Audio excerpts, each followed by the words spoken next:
Sometimes the greatest gifts arrive when we've stopped believing in miracles altogether. On a bitter winter night just days before Christmas, a mountain man opened his cabin door to find a young woman standing in the snow, shivering, travel-worn, clutching a single battered suitcase. She was the mail-order bride he'd written to in a moment of loneliness months ago, then forgotten as his farm crumbled and his hope died with the failing harvest. He never expected her to actually come, but she did, and she brought with her a secret talent, knowledge of the soil passed down from her late father, a gift for bringing dead land back to life. As she worked beside him in those frozen fields, something else began to thaw, a heart that had been winter cold for far too long. Could a stranger with nothing but faith and a worn suitcase truly save a man who'd already given up on everything? Before we jump back in, tell us where you're tuning in from. And if this story touches you, make sure you're subscribed, because tomorrow I've saved something extra special for you. Thomas Brennan had learned to measure his life in winters. 8 of them had passed since Sarah died, each one colder and lonelier than the last. Now, at 42 years old, he stood in his cabin doorway with a lantern raised high, staring at the young woman who'd just knocked on his door in the middle of a blizzard. She couldn't have been more than 28, maybe 30. Her dark hair was plastered to her face with melting snow, and her lips had taken on a faint blue tinge that made Tom's chest tighten with concern. The wool coat she wore was well-made but thin city clothes, not mountain gear. In her right hand, she clutched a battered leather suitcase that looked like it had traveled 1,000 miles, which, Tom would soon learn, it had. Mr. Brennan? Her voice trembled, though whether from cold or nervousness, he couldn't tell. Thomas Brennan? That's me. He stepped back instinctively, gesturing her inside. Whatever else this was about, no one deserved to freeze on a doorstep. Come in quickly now. You'll catch your death out there. She stumbled across the threshold, and Tom caught her elbow to steady her. The suitcase hit the floor with a thud. Up close, he could see her whole body shaking, her fingers bone white where they gripped the handle. Sit. He guided her to the chair nearest the fire, the one he'd occupied moments before. I'll get you something warm. Tom moved to the stove, where a pot of coffee sat keeping hot. His hands worked automatically, pouring the coffee, adding a generous spoonful of sugar, while his mind raced. He knew everyone within 20 miles of his homestead, and this woman wasn't from the valley. The way she dressed, the cut of her coat, the careful way she held herself even while freezing. She was educated, refined. Eastern, probably. He brought her the coffee and watched as she wrapped both hands around the tin cup, absorbing its warmth. She took a sip, closed her eyes, and he saw some of the tension leave her shoulders. Thank you, she whispered. You're welcome. Tom pulled up another chair, keeping a respectful distance. Now, I don't mean to be indelicate, miss, but what in heaven's name are you doing on my mountain in the middle of December? She set down the cup carefully and reached into her coat pocket. What she pulled out made Tom's stomach drop, a folded letter, edges worn soft from handling, with his own handwriting across the front. My name is Eleanor Whitmore, she said, meeting his eyes directly for the first time. Hers were brown, he noticed, dark as creek stones and just as steady despite her obvious exhaustion. Though I suppose you can call me Ellie. I'm your bride. Mr. Brennan, the one you sent for. The world tilted sideways. Tom stared at the letter in her hands, memory flooding back in a wave of shame and confusion. 6 months ago. Late June.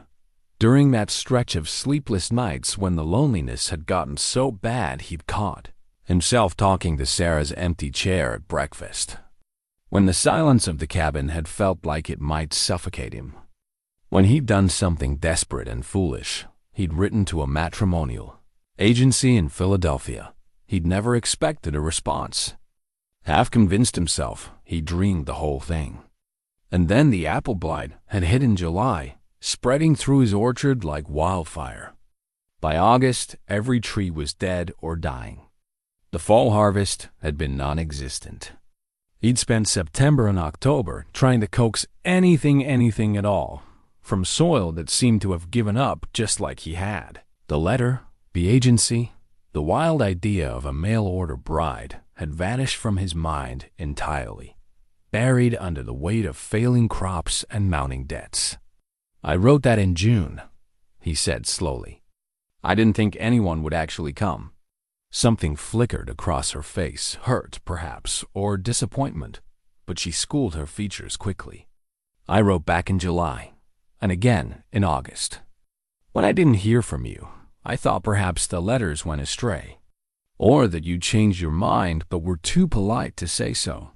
She paused, fingers tightening on the letter. "I came anyway. I'd already sold my father's house, packed my things. I had nowhere else to go, and I'd made a promise to myself that I would see this through." The honesty in her voice cut through Tom like a blade. She wasn't here out of desperation alone. There was determination in the set of her jaw, purpose in the way she held herself despite the exhaustion. "Miss Whitmore Alley, I need to be straight with you."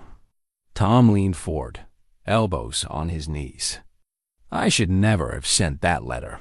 I was lonely and foolish, and I wrote it at 3 in the morning after too much whiskey. I don't have anything to offer a wife. This farm is 3 months from foreclosure. The orchards are dead. The fields won't grow anything but weeds. I've got maybe $40 to my name and a note coming due at the bank that I can't pay." He expected her to stand up, to demand he take her back to town immediately, to rage at him for wasting her time and money. Instead, she took another sip of coffee and studied him with those calm brown eyes. "Tell me about the farm," she said. "What did you grow before the orchards died?" The question caught him off guard. "Apples, mostly. Sarah, my late wife, her father planted those trees 30 years ago. Best apples in the territory. We also had vegetable gardens, some wheat, a few acres of hay for the horses." He gestured vaguely toward the window, though nothing was visible through the darkness and snow. 5 years ago, this place was thriving. Now it's dying, and I can't stop it." "When did your wife pass?" 8 years ago. Wagon accident on the mountain road. I'm sorry." And she sounded like she meant it. "It must have been very difficult, managing alone all this time. I managed fine until 2 years ago. Then everything started to fail at once. The blight, the poor harvests, the soil just giving up. It's like the land itself decided it was done with me." Ellie set down her coffee and stood. Tom rose too, uncertain what she was doing. She walked to the window and pressed her hand against the cold glass, peering out into the storm-dark night. "May I see the land in the morning?" she asked without turning around. "Before we decide anything?" "Decide anything?" Now she did turn, and there was something fierce in her expression that hadn't been there before. "You need to understand something, Mr. Brennan. I didn't travel across 3 territories on a whim. I came here with a purpose." She moved back toward her suitcase and knelt beside it, flipping open the latches. From inside, she pulled out a thick, leather-bound journal. "My father was Samuel Whitmore. Perhaps you've heard of him?" Tom shook his head, feeling ignorant. He was one of the most respected horticulturists in Pennsylvania. Spent 40 years studying soil composition, plant diseases, agricultural restoration. When other farmers' fields failed, they called my father. He could look at land everyone else said was dead and bring it back to life. Her fingers traced the journal's worn cover with obvious reverence. He taught me everything he knew. I've spent the last 10 years working beside him, learning to read the soil the way some people read books. My father died a year ago, and he left me his journals, his knowledge, his life's work. She stood, holding the journal like a precious thing. "So yes, Mr. Brennan, I came here to be your wife. But I also came here because I have a gift that's going to waste in Pennsylvania, where everyone already knows everything my father knew. I came here to prove I can do what he did, take land that's given up and teach it to live again." Tom stared at her. This small, exhausted woman who'd shown up at his door carrying a suitcase and the confidence to save his dying farm. Part of him wanted to believe her. The larger part, the part that had watched everything he loved wither and die, knew better than to hope. "And if you can't?" he asked quietly. "If the land really is done, if there's nothing to be saved?" Ellie met his gaze squarely. "Then I'll leave, and you'll owe me nothing but the truth. But give me until spring, Mr. Brennan. Let me try." "What do you have to lose?" "Everything," Tom thought, "and nothing at all." He looked around his cabin, at the empty chair where Sarah used to sit, at the cold stove where meals for one barely seemed worth cooking, at the silence that had become his only companion. Then he looked at Ellie Whitmore, who'd traveled 1,000 miles in winter to keep a promise to a man who'd forgotten he'd made one. "The spare room is through there." He pointed to the door off the main room. "It's small, but there's a bed and a stove. You can stay as long as you need to." He paused, needing her to understand. "But Ellie, I won't hold you to any promises I made in that letter. You don't owe me anything." She smiled then, small and tired but genuine. "Perhaps not, but I owe myself the chance to try." Tom nodded slowly and moved to bank the fire for the night. Behind him, he heard Ellie gathering her things, her footsteps crossing to the spare room. The door closed softly, and he was alone again. Except he wasn't. Not entirely. Not anymore. He sat down in his chair and stared at the fading embers, thinking about apple trees that used to bloom every spring. About a woman named Sarah who'd believed this land could be something special. And about another woman, a stranger with a battered suitcase and her father's journals, who'd just promised to make it live again. Outside, the storm continued to rage. But inside Tom's cabin, for the first time in 8 long winters, something other than cold began to take root. A fragile, foolish thing called hope. Morning came cold and clear, the storm having blown itself out during the night. Tom woke before dawn as he always did, built up the fire, and started coffee. He was frying eggs when Ellie emerged from the spare room, her hair braided neatly, wearing a simple gray dress that looked warm and practical. "Good morning," she said softly, as though testing the waters of their new arrangement. "Morning. Hope you slept well enough." "Better than I have in weeks, actually. That bed is quite comfortable." Tom dished eggs onto 2 plates, added some bread he'd bought in town 3 days ago, and they sat across from each other at the small table. The domesticity of it felt strange and natural all at once, like putting on a coat that had belonged to someone else but somehow fit. Anyway, they ate in companionable silence for a few minutes before Tom set down his fork. "I should tell you the full truth of things. You deserve to know exactly what you've walked into." Ellie nodded, giving him her full attention. "The farm is 320 acres. My father-in-law homesteaded it in 1857, built this cabin, planted those apple trees. When he passed, Sarah and I took it over. For years, we did good harvests, steady income, plans to expand. Then Sarah died, and for a while I just kept going through the motions. The land still produced, so I figured I was managing well enough." He paused to sip his coffee, remembering. 2 years ago, everything changed. The apple trees got hit with fire blight. Started in one corner of the orchard and spread like fire. I tried everything I knew to stop it, but by the end of that season, 90% of the trees were dead or dying. I cut them down last spring, burned them to stop the disease from spreading, but by then, something else was wrong. "The soil," Ellie said quietly. "The soil," Tom confirmed. "I tried planting wheat where the orchard had been. It came up stunted and yellow, died before harvest. Tried potatoes in the lower field, same thing. Even the kitchen garden, which Sarah had maintained for years, barely produced enough to feed me. let alone sell. It's like the ground itself has lost the will to grow things. Ellie leaned forward slightly. What about your neighbors? Are they experiencing similar problems? Tom nodded grimly.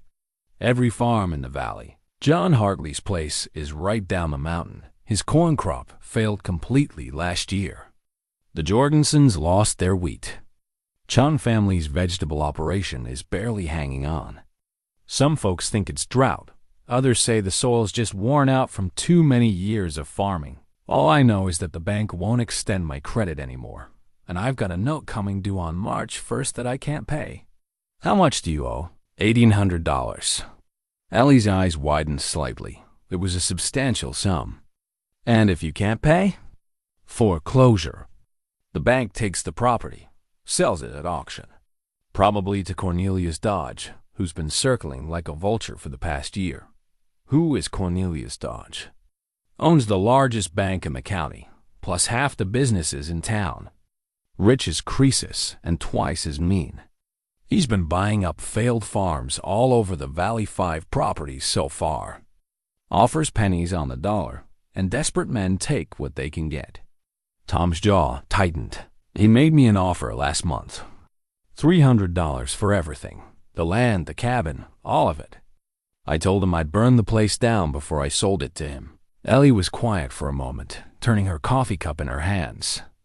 Mr. Brennan, Tom, may I ask you something directly? Of course. Why did you really write that letter to the matrimonial agency? The question caught him off guard with its bluntness. He could have given her an easy answer, something about loneliness or wanting companionship. But something in her steady gaze demanded honesty. Because I was tired of fighting alone, he said finally. Because I'd wake up in the middle of the night and realize I hadn't spoken out loud in 3 days. Because I'd stand in the middle of my dead orchard and think about how Sarah had wanted children. Wanted this place to be full of life and voices.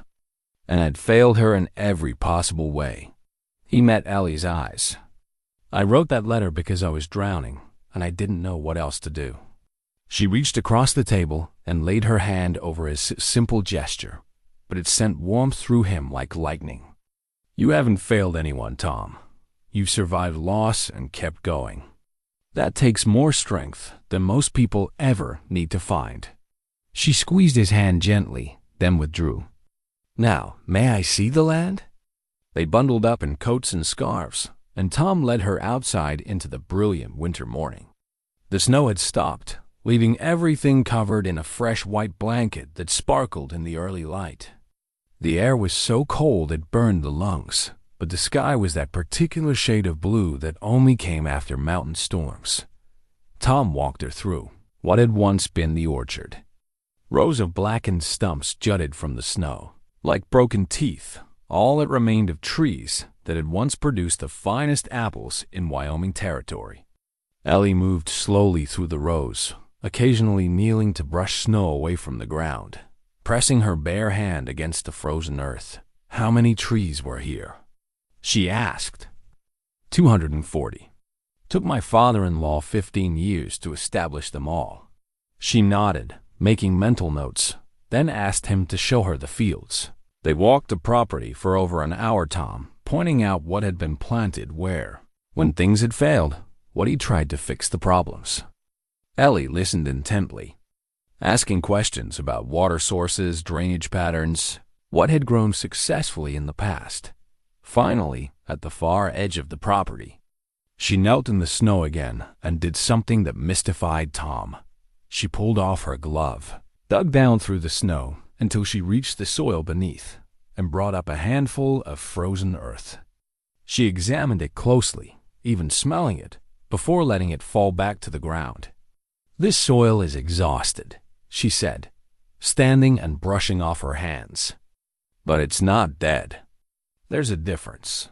What kind of difference? Dead soil is beyond recovery, usually from severe contamination or complete erosion.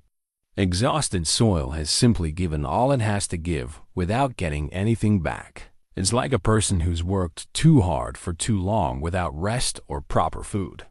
She turned in a slow circle, surveying the entire property. Your land has been farmed intensively for nearly 30 years. Each crop takes nutrients from the soil: nitrogen, phosphorus, potassium, dozens of trace minerals. If you don't replace what you take, eventually there's nothing left. I used manure, Tom protested. Plowed it in every spring like my father-in-law taught me. That helps, but it's not enough on its own. Different crops need different things, and the fire blight in your orchard probably released toxins that made everything worse. She looked at him directly. Tom, I can fix this. Not overnight, but I can fix it. He wanted to believe her. God, how he wanted to believe her. But hope was a dangerous thing for a man who'd lost everything. How? My father developed a system for soil restoration. It involves specific amendments: lime to adjust the pH, green manure crops to add nitrogen, compost mixtures that reintroduce beneficial organisms. It's complex, but it works. I've seen him bring back land that everyone else said was worthless. Her voice grew more confident as she spoke. The quiet young woman from last night transforming into someone else entirely, someone who knew exactly what she was capable of. The question isn't whether I can save your farm, Tom. The question is whether you'll let me try. What would you need? She pulled a small notebook from her coat pocket. Apparently, she'd come prepared. Time, first of all. Soil restoration is a process, not a miracle. Second, I need material-specific types of lime, seed for cover crops, materials to build proper compost systems. And I need access to my father's journals so I can reference his work. How much will the materials cost? Ellie hesitated. For a property this size? Probably $200, maybe a bit more. Tom's heart sank. I don't have $200. I told you, I've got $40 and change. I have $200, Ellie said quietly. He stared at her. What? When my father died, I sold his house and his medical supplies. After paying his debts, I had $230 left. I brought it with me. She met his shocked expression calmly.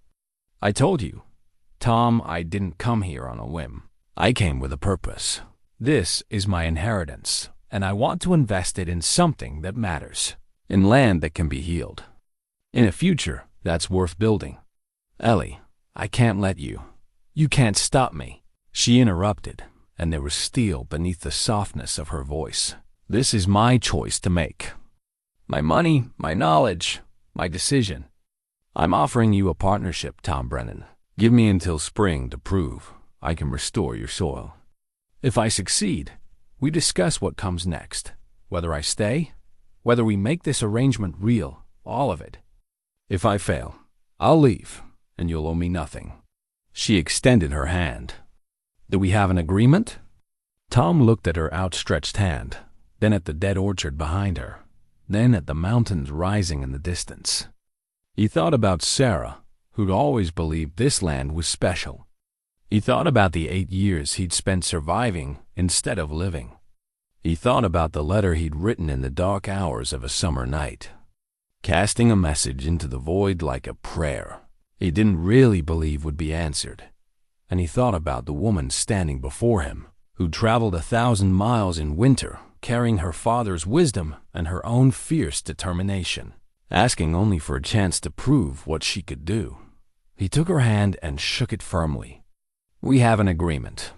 Ellie smiled, the first genuine, unguarded smile he'd seen from her, and in that moment, Tom felt the ground shift beneath his feet in a way that had nothing to do with soil composition or failed harvests. Something had changed. Something irrevocable and important, for better or worse. Eleanor Whitmore had just become part of his life, and Tom suspected that 320 acres of exhausted Wyoming soil was about to discover what it meant when someone refused to accept that dead things had to stay dead. They walked back to the cabin together, through the sparkling snow, already planning. And Tom realized he was doing something he hadn't done in 2 years. He was thinking about Spring. December 18th arrived with the particular quality of light that comes just before Christmas, everything crystalline and bright, the world feeling hushed and expectant. Tom woke to find Ellie already in the kitchen, and the smell of pine filled the cabin. She'd made a wreath from branches she must have cut early that morning, woven together with dried herbs from the store she'd brought. It was simple but beautiful, the kind of thing Sarah used to make. "I hope you don't mind," Ellie said, noticing him looking at it. "It's a tradition from Pennsylvania. Evergreen for hope, rosemary for remembrance, sage for wisdom. It's beautiful," Tom said honestly. "Sarah would have loved it." Ellie smiled and held it up. "Help me hang it?" They placed it on the door together, Tom holding the nail steady while Ellie positioned the wreath just so. Standing there on the porch in the morning cold, working together on something purely for beauty rather than survival, felt significant in a way Tom couldn't quite name. "Tom," Ellie said as they stepped back to admire their work, "Martha Hartley invited us to the church gathering on Christmas Eve. The whole valley will be there. It's apparently quite an event." "It is," Tom confirmed. "I haven't gone the past few years, but maybe we should this year?" Ellie's tone was careful, not pushing. Tom looked at her, at the hope in her eyes, and realized she wanted to be part of the community fully, not just as the plant doctor people consulted, but as someone who belonged. And that meant appearing as his wife, publicly, in front of everyone. "We should talk about that," Tom said. "About what people think we are." They went inside and sat at the table. Ellie folded her hands, waiting. "The whole valley thinks we're married," Tom began. "Or about to be. We've told people that, and I'm not suggesting we take it back. But Ellie, we're still living separate lives under one roof. We haven't made any legal commitments. If you want to go to the Christmas gathering, people will treat us as husband and wife. I need to know if that's what you want." "What do you want, Tom?" The direct question caught him off guard. "I want you to be happy. I want you to feel free to choose whatever's right for you." "That's not what I asked." Ellie leaned forward. "What do you want?" "Not for me, for you?" Tom took a breath. Honesty had gotten him this far. "I want you to stay. I want this to be real. But I won't ask that of you until you've seen whether your work here succeeds. It wouldn't be fair." "Life rarely is," Ellie said quietly. "Tom, I'm not waiting to see if the soil treatments work. I already know they will. I've seen my father's methods succeed too many times to doubt them. What I've been waiting for is to understand if this," she gestured between them, "is something more than just a practical arrangement. And what have you concluded?" "That I'm falling in love with you," Ellie said simply. "And it terrifies me because I don't know if you feel the same or if you're just grateful for the help with your farm." Tom stood so quickly, his chair scraped loud against the floor. He crossed to Ellie's side of the table and knelt beside her chair so they were eye to eye. "I'm falling in love with you too," he said. "Have been for weeks. And it has nothing to do with the farm and everything to do with who you are, your brilliant mind, your generous heart, the way you see possibility where everyone else sees failure." He took her hand. "I can't promise you an easy life, Ellie.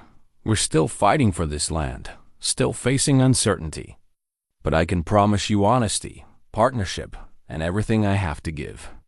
Ellie's eyes filled with tears, but she was smiling. "That's all I want, Tom. That's all I've ever wanted." He kissed her then, gentle and tentative, and she kissed him back with a certainty that made his heart soar. When they pulled apart, both of them were breathless. "So," Tom said, still kneeling, "will you marry me? For real this time, with Pastor Daniels and the whole valley as witnesses?" "Yes," Ellie said without hesitation. "Yes, absolutely yes." They decided to wait until after Christmas for the ceremony. There was too much to prepare otherwise, but the understanding between them had shifted. That evening, Ellie moved some of her things into Tom's room, and they spent their first night together as a truly committed couple, holding each other and talking until the early hours about dreams and plans and the future. They build together. The next days were busy with preparations. Word spread quickly that Tom and Ellie would officially marry after the Christmas gathering, and neighbors began stopping by with gifts and congratulations. Martha Hartley brought fabric for Ellie to make a dress. John Hartley offered to provide music for the ceremony. The whole valley seemed invested in their happiness, but not everyone was pleased. On December 22nd, Cornelius Dodge appeared at the farm unannounced. Tom was in the barn when he heard the horse, and he came out to find Dodge dismounting, surveying the property with an expression Tom couldn't read. "Dodge," Tom greeted him coolly. "What brings you up the mountain?" "Curiosity, mainly. Heard you've been making improvements." Dodge nodded toward the marked areas where Ellie had been treating the soil. "Spending money you don't have on projects that won't bear fruit before your note comes due. That's my concern, not yours. Actually, it's very much my concern. I hold that note, Brennan, and I've been patient, but patience has limits." Dodge pulled a folded paper from his coat. "I came to deliver this personally, a reminder that your payment is due March 1st. $1,800, plus accumulated interest. That's now $1,940 total." Tom's stomach dropped. He'd known about the interest, but hadn't calculated it recently. Nearly $2,000, an impossible sum. Before he could respond, Ellie emerged from the cabin, bundled against the cold. She'd been inside studying her journals, but must have heard the unfamiliar voice. "Mr. Dodge," she said pleasantly, joining Tom. "What an unexpected visit." "Mrs. Brennan," Dodge tipped his hat, but his eyes were cold.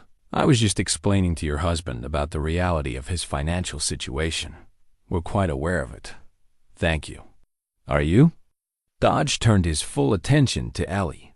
"I've been hearing stories about you, Mrs. Brennan, about how you're going to various farms, offering advice, making promises about restoring soil. Very ambitious for someone with no formal education." "I have the best education possible," Ellie replied calmly. 10 years working alongside one of the finest horticulturists in America. My father's methods have been proven successful across Pennsylvania." "Pennsylvania," Dodge repeated with a slight smile. "Not Wyoming territory.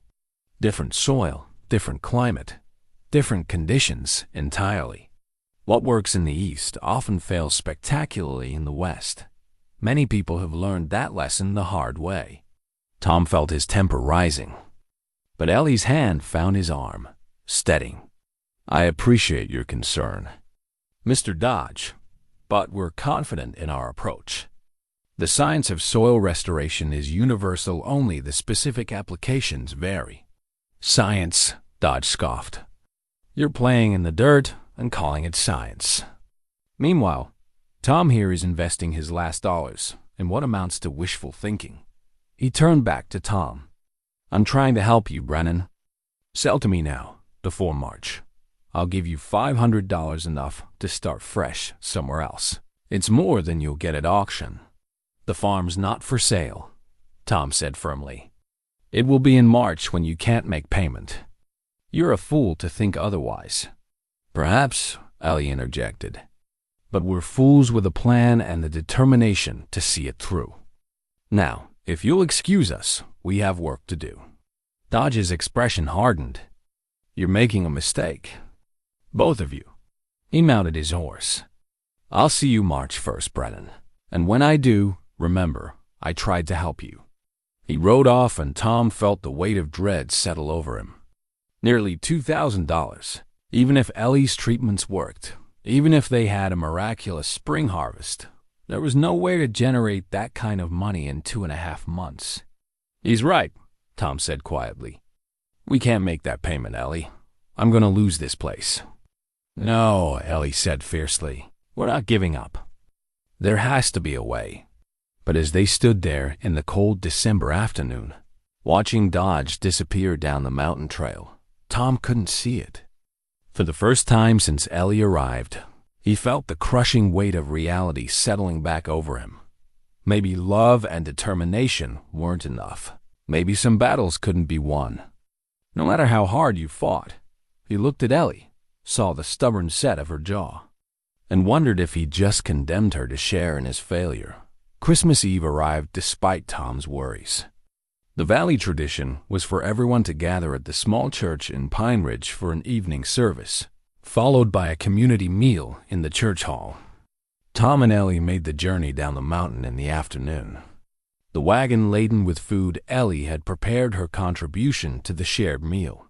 The church was a simple wooden structure, but someone had decorated it beautifully with pine boughs and candles. The warm glow spilling from the windows onto the snow looked like something from a painting. As Tom helped Ellie down from the wagon, she squeezed his hand. "Whatever happens in March, we have this moment," she said softly. "Let's not waste it worrying." Inside, the church was packed. Families filled the pews, children running between the adults, everyone bundled in their warmest clothes. Martha Hartley waved them over, making space in a pew near the front. "Tom, Ellie, we saved you seats." Martha embraced Ellie warmly. "Everyone's so excited about the wedding after Christmas. It's all anyone can talk about."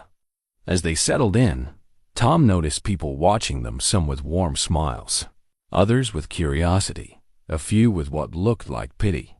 He realized the whole valley knew about his financial situation, about Dodge's intentions. They probably thought he and Ellie were doomed, that this Christmas would be their last in the valley. The service began with familiar carols. Tom had a decent voice, and Ellie's was surprisingly lovely, clear, and true. They sang together, and Tom found himself remembering other Christmases, other services. Sarah beside him, her hand in his, the dreams they'd had. But now there was Ellie, and different dreams, and Tom realized something profound. Grief didn't mean you couldn't love again. The heart had more capacity than people gave it credit for. Pastor Daniels delivered a sermon about unexpected blessings, about how God's gifts often came disguised as challenges, how faith meant trusting when you couldn't see the path forward. Tom wondered if the pastor knew how directly that message applied to him and Ellie. After the service, everyone moved to the church hall for the meal. Long tables were laden with food: roasted chickens, vegetable stews, fresh bread, pies, and cakes. It was more abundance than most families could afford individually, but together, shared, it became a feast. Tom and Ellie found themselves surrounded by well-wishers. John Hartley shook Tom's hand firmly. "That wife of yours looked at my land last week. Already seeing small improvements where she told me to apply treatments. I don't know what magic she's working, but it's working." "It's not magic," Ellie said, overhearing. "Just understanding what the soil needs. Magic, science, doesn't matter what we call it." John grinned. "We're grateful either way." Other farmers echoed similar sentiments. The Jorgensens, the Chuns. Even old Patrick O'Malley admitted that Ellie's advice had given him more hope than he'd felt in years. Tom realized that Ellie had become essential to the entire valley in just a few short weeks. She wasn't just helping him, she was helping everyone. As the evening wore on, someone brought out a fiddle and guitar. Music filled the hall: old songs, dance tunes, carols. Tom watched children dancing, couples swaying together, the community coming alive with joy despite their collective struggles. "Dance with me?" Ellie asked, extending her hand. Tom hesitated. "I'm not much of a dancer." "Neither am I. We'll figure it out together." He took her hand and led her to the space where others were dancing. They moved awkwardly at first, but gradually found a rhythm. Ellie fit perfectly against him, her head tucked just beneath his chin. "This is the best Christmas I've had since my father died," she murmured. "Same for me." "Since Sarah. Do you think they'd approve of us?" Tom considered. "I think they'd want us to be happy. And Ellie, despite everything, the debt, Dodge, all of it, I'm happy." "Are you?" "Yes," she said without hesitation. "Even knowing what we're facing, yes." They danced until Tom's feet ached, until the candles burned low. until children began falling asleep in their parents' arms. Finally, families began departing, calling goodbyes and Christmas blessings. On the ride home, Ellie was quiet. Tom glanced at her periodically, concerned. "What are you thinking about?"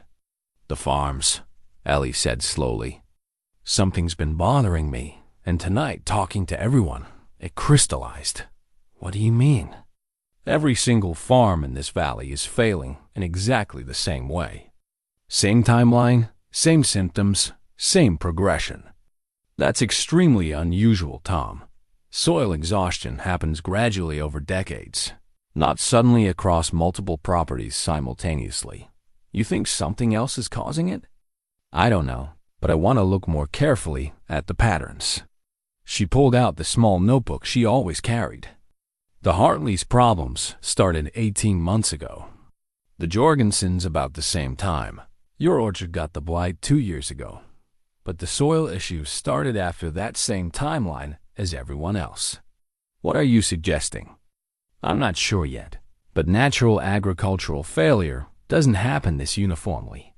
There's usually variation based on farming practices, crop rotation, soil types.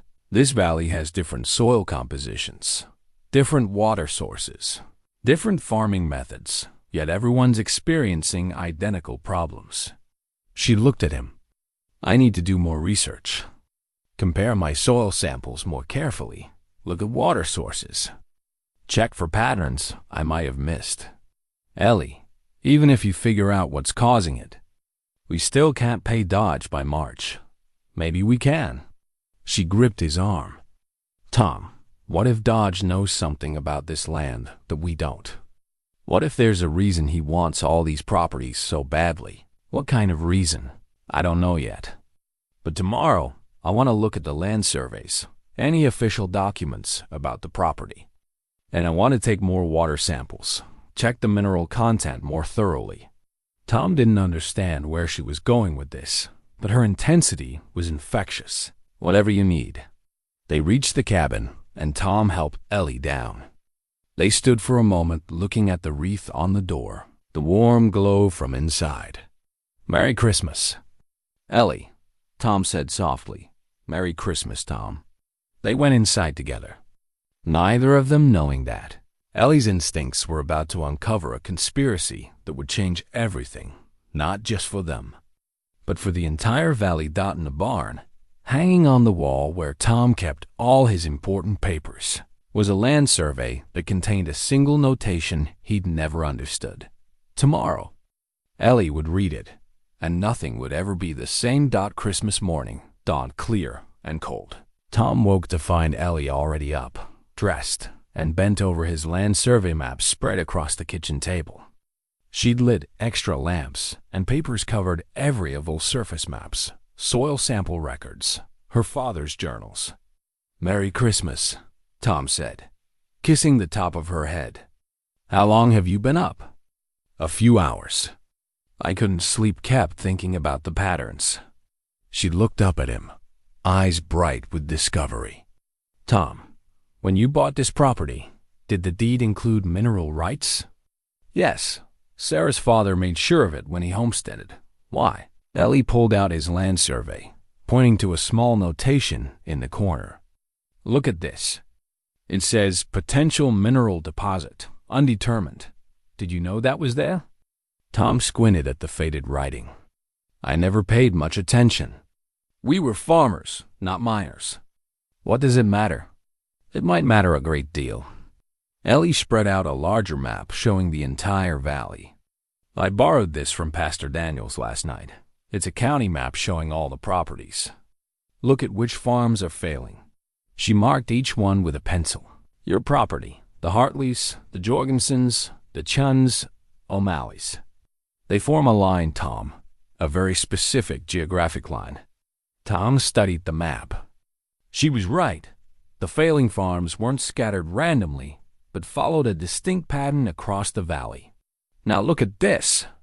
Ellie pulled out another document. "This is a geological survey I found in the church records. Apparently someone did one 30 years ago looking for gold. They didn't find gold. but they noted underground water systems and she traced a line on the survey with her finger, a potential copper deposit running right beneath these properties. Tom's mind raced. You think there's copper under our land? I think it's possible. And I think Cornelius Dodge knows about it.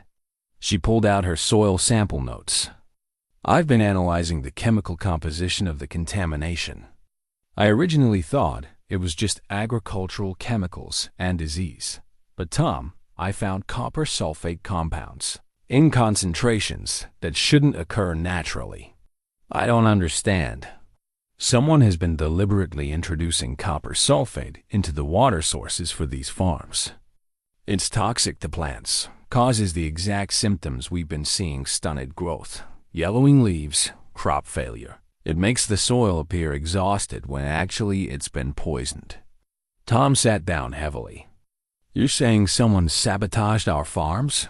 I'm saying it's possible. And if I'm right about the copper deposits, there's only one person with the resources and motivation to do it. She met his eyes. Dodge has been systematically destroying farms so he can buy them cheap before anyone discovers what's really under the land. Before Tom could respond, they heard a horse approaching. He went to the window and froze. It's Dodge's son, James. He's alone. James Dodge was younger than Tom had expected, mid-20s. Clean-cut, obviously uncomfortable as he dismounted. Tom opened the door before the young man could knock. Mr. Brennan, Mrs. Brennan. James removed his hat. I know this is unexpected, but I need to speak with you. Privately. Tom glanced at Ellie, who nodded. They let him inside. James stood awkwardly in the middle of the cabin, clearly struggling with what to say. Finally, he blurted out, My father is committing fraud. I have proof, and I can't be part of it anymore. Tom and Ellie exchanged looks. Sit down, Tom said. Tell us everything. James sank into a chair, his hand shaking slightly. 6 months ago, my father hired a private geological surveyor. Found significant copper deposits running through this valley enough to be worth millions with the new mining techniques and the railroad coming through. He's been planning to acquire all the land above the richest veins, then sell mineral rights to a mining company. How? Ellie asked, though Tom suspected she already knew. He hired men to contaminate the water sources. Made it look like natural agricultural failure. Then, he waited for farms to fail and approached desperate owners with offers to help by buying their land for a fraction of its value. James pulled a leather portfolio from inside his coat. I found his records. Survey reports, payment ledgers to the contamination crew, correspondence with the mining company. He's already acquired 5 farms and has contracts ready for when your property goes to foreclosure in March. Mr. Brennan. Tom felt rage building in his chest, but Ellie's calm voice cut through it. Why are you telling us this? James met her gaze. Because it's wrong. Because families are losing their homes and livelihoods for my father's greed. Because I can't look at myself in the mirror knowing I'm part of it. He pushed the portfolio across the table. Everything you need is in here. Surveys showing the copper deposits. Ledgers showing payments for contamination. Letters between my father and the mining company discussing how to accelerate farm failures. Ellie opened the portfolio, scanning documents quickly. Tom watched her face grow more determined with each page. This is detailed, she said. But James, if we use this against your father, he'll know it came from you. I know. I've made peace with that. He could disinherit you, disown you, Tom added. I don't care. Some things are more important than money. James stood. My father is planning to foreclose on your property March 1st, Mr. Brennan. Then he'll move on the other remaining farms. Probably offer them settlement deals before they realize what's under their land. You have 9 weeks to stop him. After James left, Tom and Ellie pored over the documents. The evidence was damning detailed records of Dodge's entire scheme laid out in his own handwriting and that of his business associates. We need to take this to the sheriff. Tom said, No. Ellie's voice was firm. The sheriff might be in Dodge's pocket. He's wealthy and influential in this county. We need to go higher, and we need to organize the entire valley. What are you thinking? The circuit judge comes through once a month. He's doing... She checked the calendar, January 12th. That's 17 days away. We present this evidence directly to him in a public hearing where Dodge can't intimidate or silence us. He'll see it coming. He could destroy evidence, or worse. Ellie pulled out paper and began making notes. Then we protect ourselves. We make copies of everything, distribute them among the families. If something happens to one copy, the others survive. We organize the farmers into a coalition. There's strength in numbers. And we document everything from now on, more soil samples showing contamination, witness statements about when farms began failing. Everything that supports the case. Tom watched her work. This woman, who'd arrived at his door just weeks ago and was now orchestrating a battle against the most powerful man in the county. You realize he could come after us? Dodge doesn't strike me as someone who loses gracefully, which is why we move quickly and carefully. She looked up at him. Tom, your farm, everyone's farms, they're not failing because the land is dead. They're failing because they've been murdered. But the good news is we can bring them back. My treatments will work because the damage isn't permanent, just deliberate. And the copper deposits belong to the landowners. If we can prove fraud and stop the foreclosures, every family in this valley suddenly owns mineral rights worth a fortune. Her eyes gleamed. Dodge tried to steal from people who had nothing left to lose. That was his mistake. Because we don't have anything to lose by fighting back. Tom pulled her into his arms, overwhelmed by gratitude and love and fierce pride. What did I do to deserve you? You opened your door in a snowstorm, Ellie said simply. Everything else just followed. They spent the rest of Christmas Day making plans. They'd need to visit each affected farm, explain the situation, show them the evidence. They'd need to convince neighbors to stand together against Dodge's power and money. They'd need to protect James, who'd risked everything to do the right thing. It was daunting, possibly dangerous, and offered no guarantee of success. But as Tom looked at the documents spread across his table, at the woman beside him who refused to accept defeat, at the wreath on his door that symbolized hope and new beginnings, he felt something he hadn't felt in years. He felt like a man with something worth fighting for. When do we start? He asked. Ellie smiled, fierce and determined. Tomorrow. We start tomorrow. Outside, snow began falling again, soft and steady, covering the valley in white. In 9 weeks, spring would arrive. In 9 weeks, Tom would either lose everything or save it all. But tonight, on Christmas, he had evidence, a plan, and a woman who believed impossible things could be made possible through determination and science and the stubborn refusal to give up. It would have to be enough. It was going to have to be enough. The week between Christmas and New Year's passed in a blur of frantic activity. Tom and Ellie visited each affected farm, showing families the evidence James had provided. Reactions varied: shock, anger, disbelief, but eventually, understanding and determination. John Hartley was the first to commit. I knew something wasn't natural about how my crops failed. Thought I was going crazy. He gripped the documents with white knuckles. What do you need from us? Unity, Ellie said firmly. Dodge is powerful, but he can't fight all of us if we stand together. None of you sell. None of you accept his offers, and we all present testimony at the hearing. One by one, the families agreed. The Jorgensens, still reeling from the revelation that their struggles weren't their fault. The Chen family, whose patriarch spoke little English but understood betrayal in any language.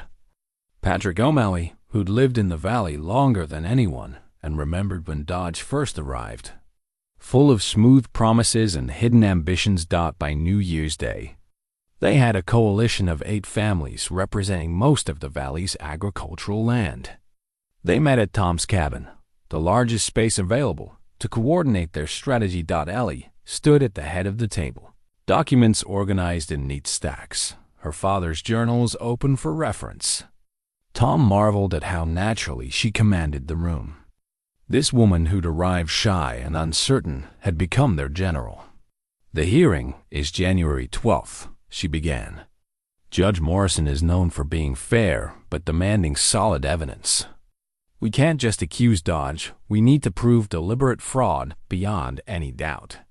We have James's documents," John Hartley said, "which Dodge's lawyers will claim are forged or stolen," Ellie countered. "We need corroborating evidence. That's where my soil samples come in." She held up one of her labeled vials. "I've been documenting copper sulfate contamination across all your properties. This isn't speculation. It's measurable, scientific fact. Soil doesn't naturally contain these compounds in these concentrations." "Will the judge understand that?" Martha Hartley asked. "I'll make sure he does. I'll present it clearly, with references to my father's published work and accepted agricultural science." Ellie moved to the next stack of papers. "We also need timeline evidence. I need each of you to document exactly when your troubles began, what you observed, any contact you had with Dodge or his representatives." They worked through the afternoon, each family contributing their piece of the puzzle. The Jorgensens remembered men near their water source, around the time their problems start, had thought nothing of it then, but now it seemed sinister. The Chuns had detailed records showing their yields, dropping precipitously 18 months ago after decades of steady production. O'Malley recalled Dodge visiting multiple times, always asking questions about the land, about mineral rights, about whether O'Malley had ever considered selling. "We need one more element," Ellie said as the sun began setting. "A witness beyond reproach. Someone the judge and the community will trust absolutely." "Pastor Daniels," Martha suggested. "Everyone respects him." Tom and Ellie visited the pastor that evening. Reverend Daniels was a man in his 60s, with kind eyes and a reputation for absolute integrity. They laid out everything, the documents, the soil evidence, the conspiracy. The pastor sat in silence for a long moment after they finished.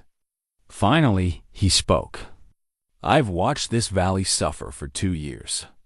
Watched good families lose everything. Watched despair spread like a plague.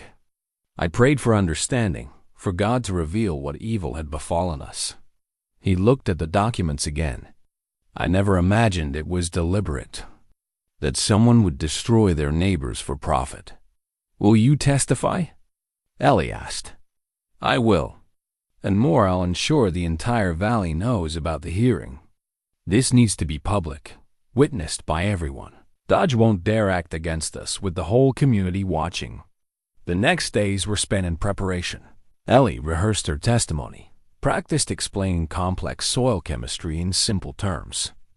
Tom organized the farmers, ensuring everyone knew their role. They made multiple copies of all documents, distributing them among families for safekeeping. James visited twice more, bringing additional evidence he'd found. The strain showed on him. His father had grown suspicious, questioned his activities. But James held firm, committed to seeing justice done. "He knows something's coming," James warned during his second visit. "He's been meeting with his lawyers more frequently, making unusual business transactions. I think he's preparing to move quickly on foreclosures." "Can he do that before March?" Tom asked. "If he claims breach of contract or finds some legal loophole, possibly. You need to be ready for anything." On January 10th, 2 days before the hearing, disaster nearly struck.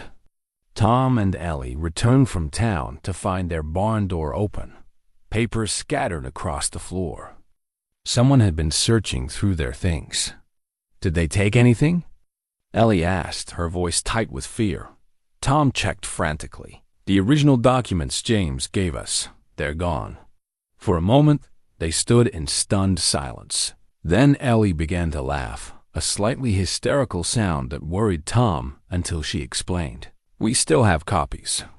4 complete sets distributed among the other families, plus my soil samples and notebooks. They got 1 set of documents, but not the evidence. Dodge is panicking, Tom realized. He knows we're coming for him. Good, Ellie said fiercely. Let him panic. They reported the break-in to the sheriff, though neither expected action. As predicted, the sheriff took notes and promised to investigate, but seemed distinctly unenthusiastic.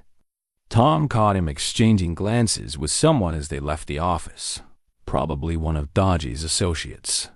The night before the hearing, the coalition gathered one final time at Tom's cabin. The atmosphere was tense, a mixture of determination and fear.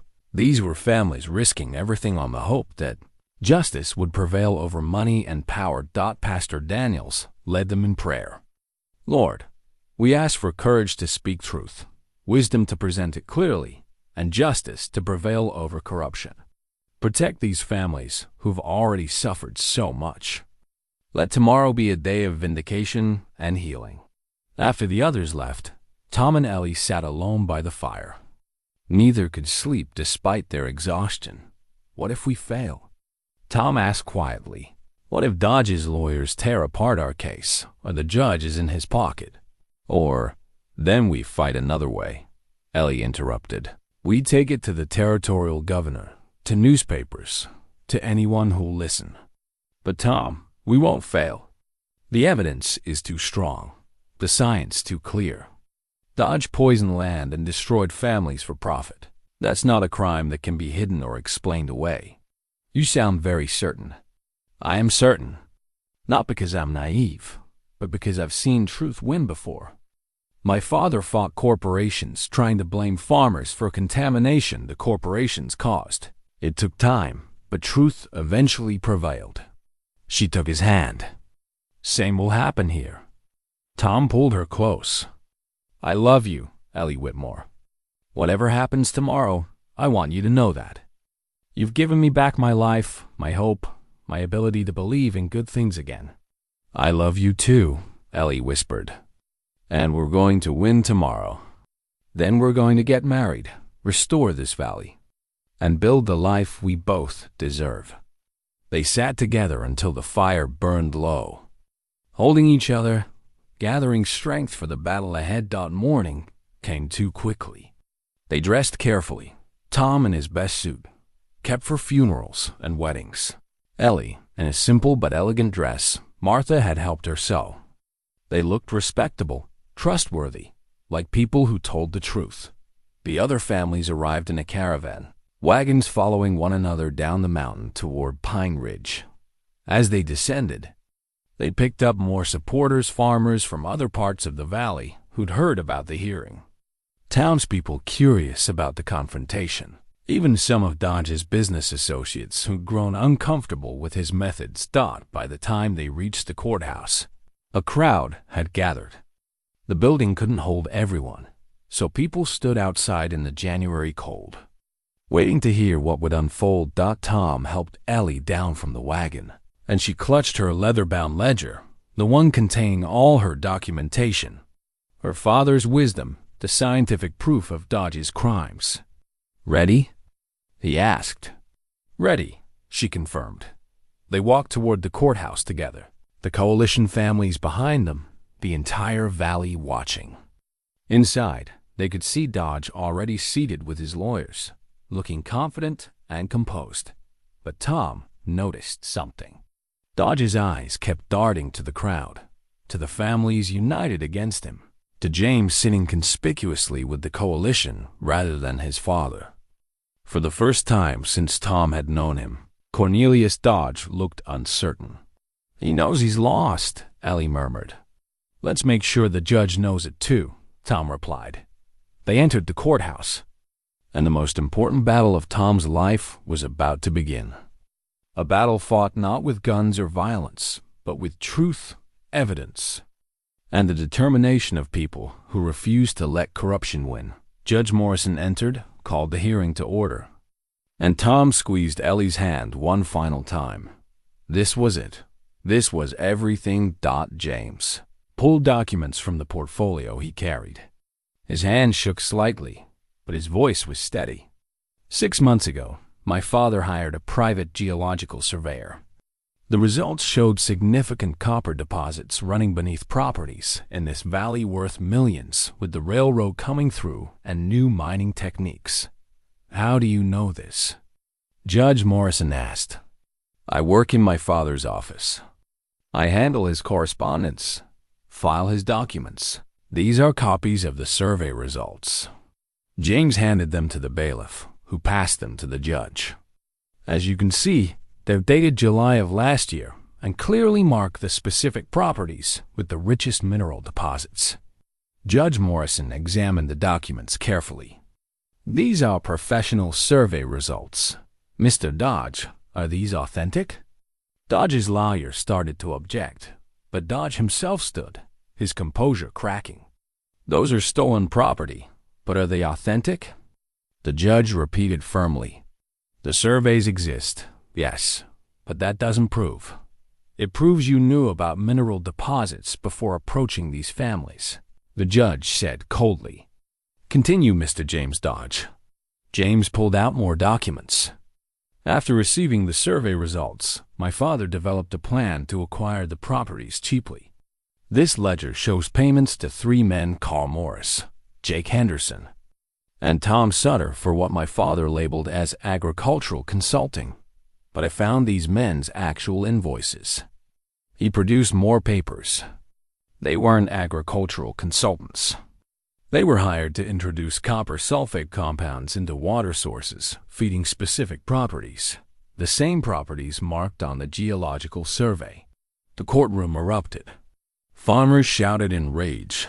Dodge's lawyers tried to speak over the noise. And Judge Morrison had to bang his gavel repeatedly to restore order. Mr. Dodge, the judge said when silence was finally restored, do you have an explanation for these payments? Dodge's face was scarlet. My son is mentally unbalanced, has been for years. These documents are forgeries designed to— Your Honor, James interrupted, his voice breaking slightly. I anticipated this defense. The documents I've provided include originals with my father's signature, verified by the county recorder's office.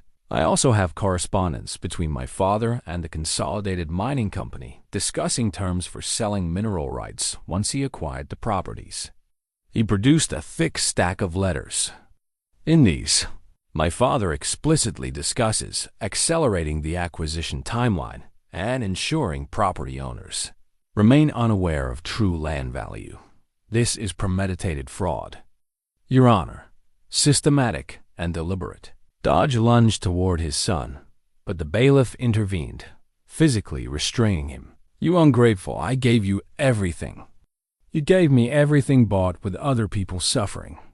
James shot back, tears streaming down his face now. You destroyed families, father, for money you didn't even need. I won't be part of that. Judge Morrison studied the documents for several long minutes while the courtroom waited in tense silence. Finally, he looked up. Mr. Dodge, these documents appear authentic and paint a clear picture of deliberate fraud. The scientific evidence Mrs. Brennan provided corroborates the timeline and method. The testimony from affected families demonstrates pattern and opportunity. And your own son's documents show motive and premeditation. He paused. Do you have any evidence to counter these allegations? Dodge's lawyer whispered furiously with his client. Finally, Dodge stood, attempting to regain his composure. Your Honor, even if hypothetically these activities occurred, they don't constitute fraud.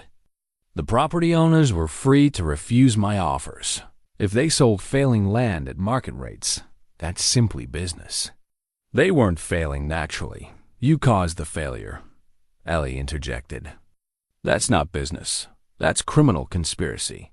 Furthermore, Judge Morrison added, you failed to disclose knowledge of mineral deposits when making those offers.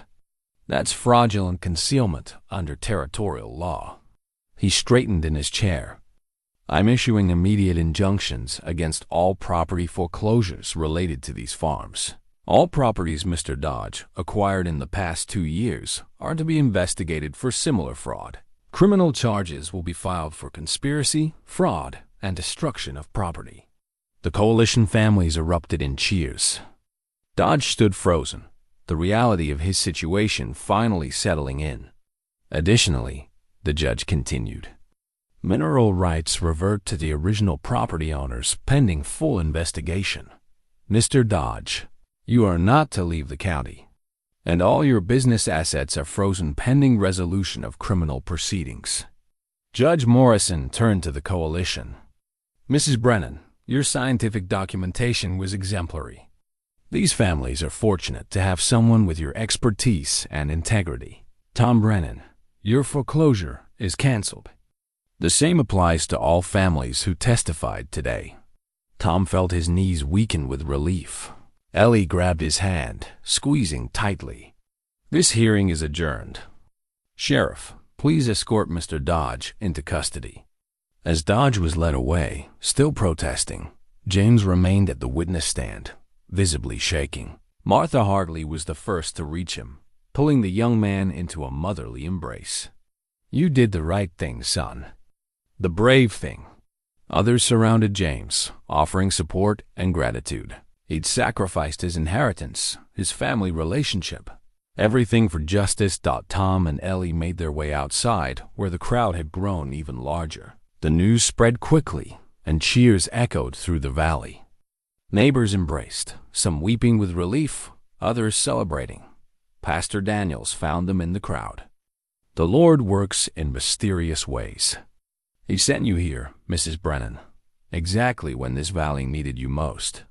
"We sent for each other," Ellie corrected gently, smiling at Tom. "And we saved each other." The valley had won. Truth had prevailed. And now, finally, they could begin to heal. Spring arrived in the valley like a promise kept. The snow retreated up the mountainsides, revealing ground that hadn't seen sun in months. And in the fields, Tom had thought were dead forever, something miraculous began to happen. Green shoots emerged from soil Ellie had treated all winter. Tiny at first, almost invisible, but unmistakably alive.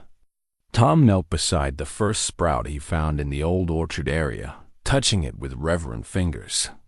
"It's working," he called to Ellie, who was planting vegetables in the kitchen garden. "Your treatments are actually working."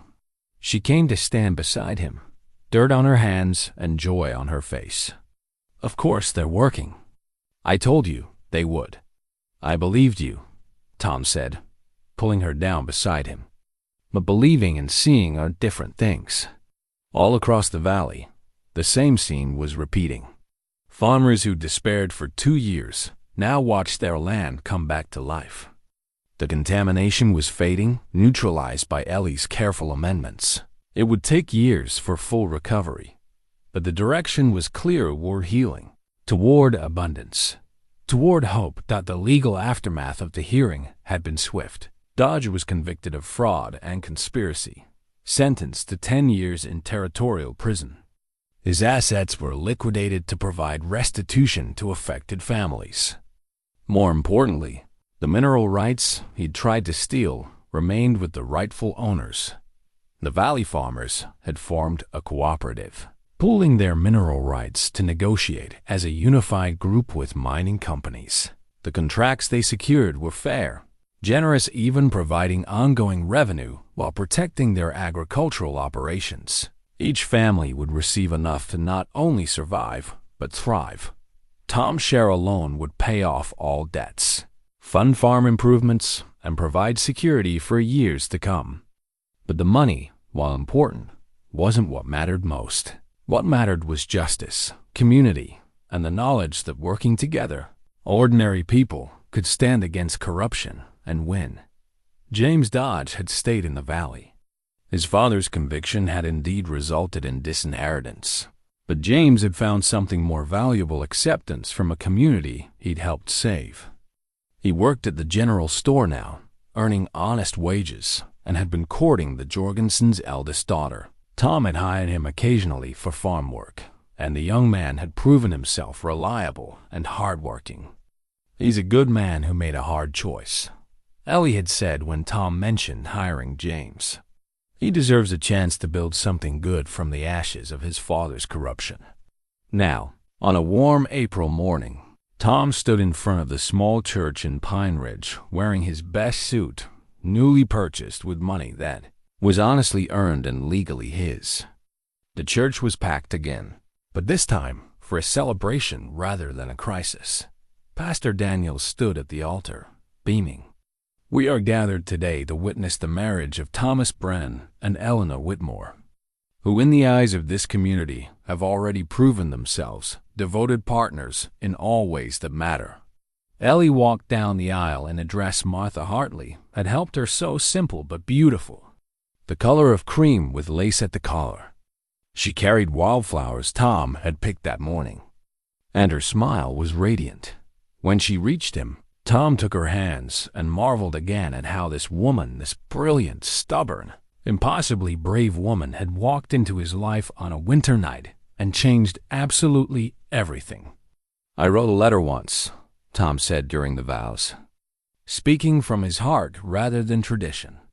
"A desperate letter to a stranger, asking for companionship. You answered that letter and traveled 1,000 miles to keep a promise to a man you'd never met. But Ellie, you brought me so much more than companionship. You brought me purpose, hope, a reason to believe in impossible things. You saved my farm, but more than that, you saved me." Ellie's eyes glistened with tears. "I came here looking for a place to belong, looking for a way to use the gifts my father gave me. I found that, Tom, but I also found something I'd stopped believing I'd ever have: a partner, a home, a love that makes me want to be better every single day. You opened your door to me when you had every reason to turn me away. Everything good that's happened since started with that one act of faith." They exchanged rings, simple gold bands that Tom had commissioned from the town jeweler. Pastor Daniels pronounced them husband and wife, and when Tom kissed Ellie, the church erupted in applause and cheers. The celebration afterward was a valley-wide affair. Tables set up outside the church groaned under the weight of food every family had contributed. There was music, dancing, children running wild with joy, and a sense of community that felt unbreakable. To Tom and Ellie, John Hartley raised his glass. "Who taught us that expertise and determination can overcome any obstacle?" To courage, someone else called. To justice, to new beginnings. As the afternoon wore into evening, Tom and Ellie slipped away from the crowd and walked back to the farm. The sun was setting, painting the sky in shades of pink and gold. The valley spread out before them, green and growing, alive with possibility. They stood at the edge of what had been the dead orchard. New saplings were planted there, now apple trees that would take years to mature, but would eventually produce fruit as good as any that had grown there before. "We did it," Tom said quietly.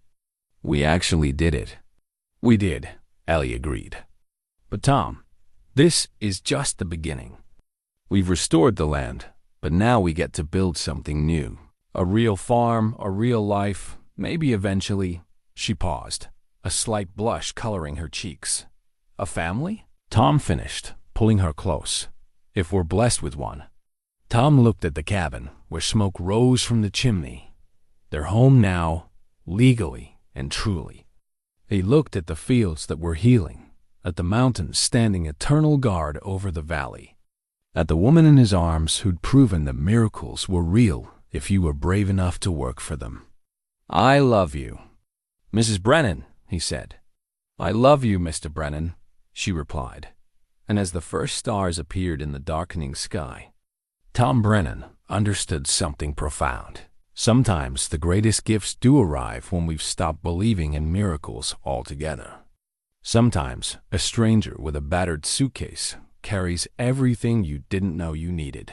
Sometimes opening your door on a winter night changes not just your life, but an entire valley. Sometimes faith, determination, and love are enough to bring dead things back to life.